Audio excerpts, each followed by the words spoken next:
Kalau menurut saya ya,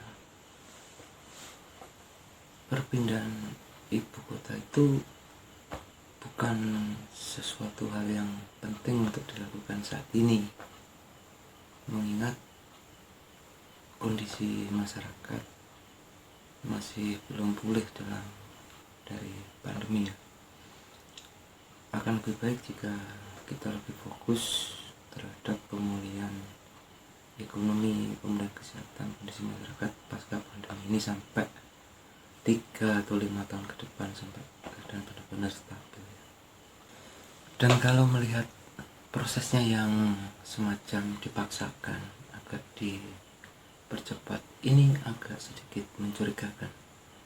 Karena mestinya untuk memindahkan sebuah ibu kota, IKN ibu kota negara, itu dibutuhkan referendum. Jadi harus benar-benar meminta pendapat seluruh rakyat Indonesia, baik itu dikirimi kertas atau suruh nulis setuju atau tidak setuju, seperti itu. Seperti pemilihan langsung, pemilu itu seharusnya seperti itu.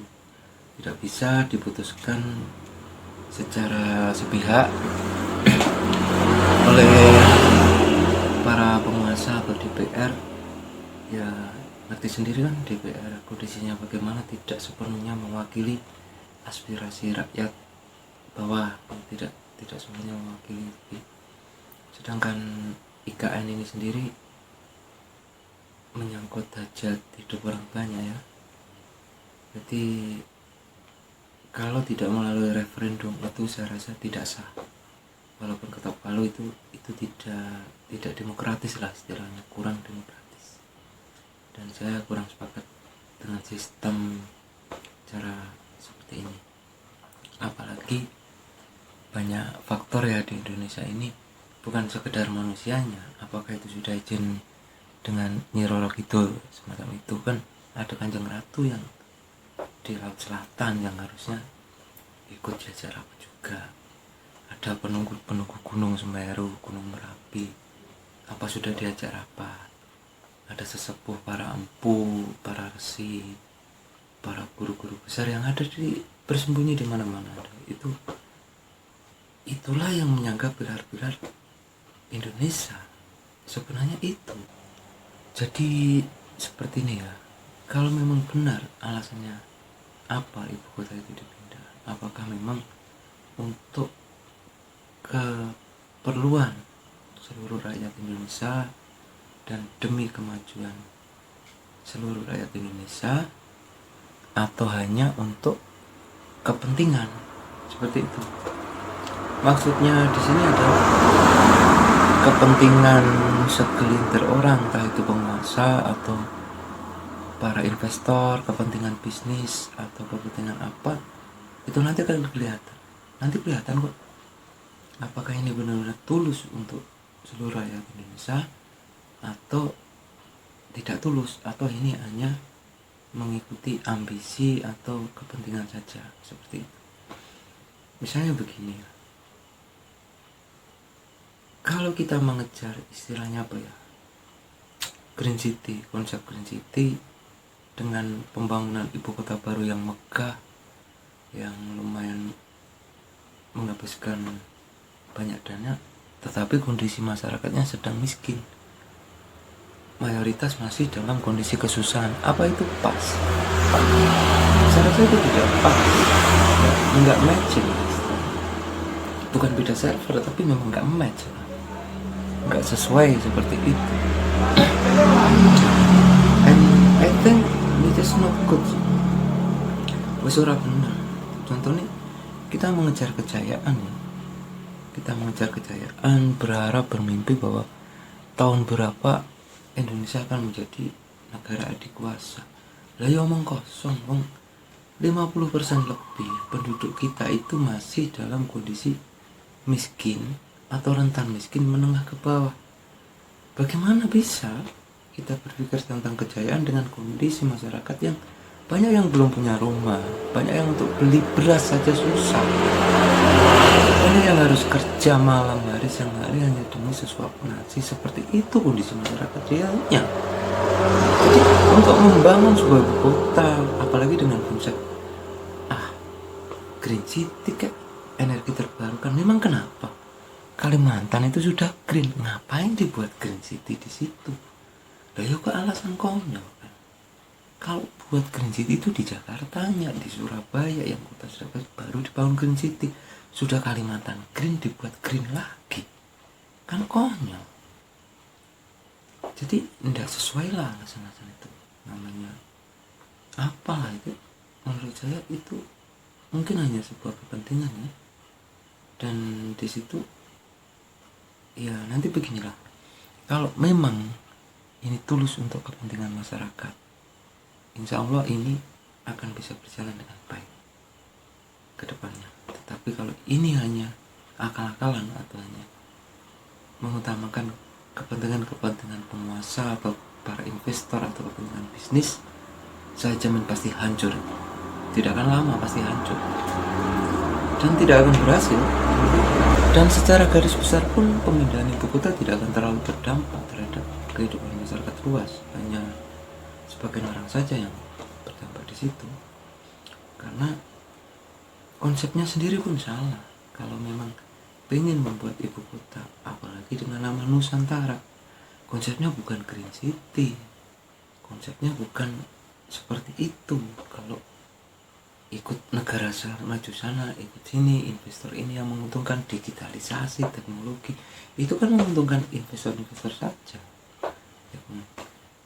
Yang benar kalau mau membuat ibu kota itu adalah konsepnya ya kemajemukan, pluralitas dari suku-suku, dari semua etnis yang ada di Indonesia. Misalnya adalah seperti konsepnya adalah Taman Mini Indonesia itu, dari semua budaya yang ada di masyarakat Indonesia itu dikumpulkan dalam bentuk kota-kota dalam satu kota ibu kota itu, mewakili itu semua, entah itu dalam perkantorannya, bangunannya, arsitekturnya, harus mewakili dari seluruh budaya yang ada di Nusantara itu sendiri, seperti itu ya. Kalau konsepnya sudah salah ya ngapain ya. Dan satu hal ya, kalau saya kasih bocoran dari para ahli spiritual yang bisa menerawang jauh, itu lokasinya saja sudah enggak di situ. Karena yang menyala dari line itu, light turning off line itu justru ada di dua tempat, yaitu ada di sekitar Jawa Tengah dan di Bali, Denpasar. Di sekitar Jawa Tengah dan di Bali. Itu yang seharusnya menjadi ibu kota Indonesia sesudah Jakarta. Seharusnya itu kalau dari para ahli terawangan. Kalimantan ini saya tidak tahu dari mana, siapa yang memutuskan, siapa yang mendapat titah untuk menempatkan di lokasi itu, apalagi bentuknya tidak pemilihan, tidak pilkada, bentuknya otorisasi, jadi itu semacam hanya pusat bisnis lah kalau itu bukan pemerintahan. Dan jika itu bukan pemerintahan berarti bukan kota, bukan demokratis, itu semacam oligarki bisnis yang mungkin disinilah yang tidak disadari dari pemimpin kita, yang memang tujuannya saya akui baik, tetapi dia kadang-kadang lupa bahwa kebaikan itu bisa dibelokkan oleh kepentingan tertentu. Saya ulangi lagi, kalaupun memang tujuan dari pemimpin kita itu baik, jangan lupa bahwa kepentingan yang baik itu bisa dibelokkan oleh orang-orang yang memiliki kepentingan lain gitu.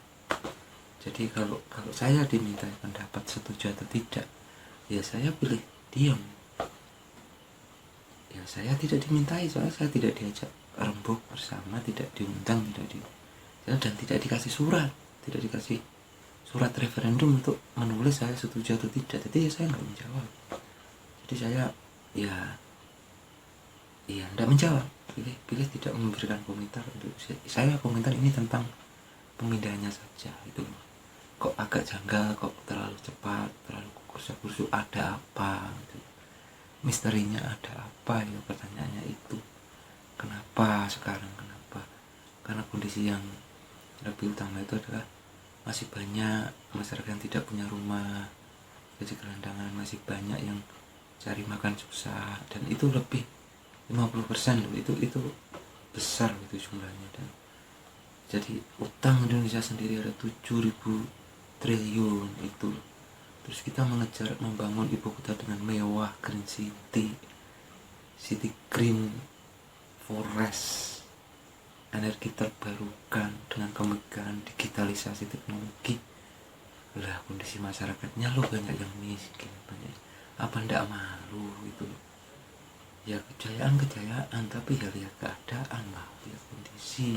Jadi tolonglah untuk berpikir lebih hati-hati, lebih serius untuk mengelola bangsa ini, karena banyak loh orang-orang pintar itu yang bersembunyi di balik semak-semak. Itu orang-orang pintar semua yang tengkurap di balik bebatuan, yang itu banyak, luar biasa. Mereka memang tidak tertarik dengan jabatan itu karena memang bukan itu inti dari kehidupan, itu bukan kejayaan yang wargana seperti itu mengejar kejayaan tetapi lupa memperhatikan rakyatnya. Kita mengejar kejayaan tapi lupa memperhatikan kondisi rakyatnya, ya opo yang dari situ joyo, malah jongol lah, bahkan masih jongol dia. Kayaknya apa-apa lah, saya cuma komentar, saya tidak diajak rapat, saya tidak diminta pertimbangan, jadi saya tidak berkomentar setuju atau tidak, saya tidak tahu, saya diam.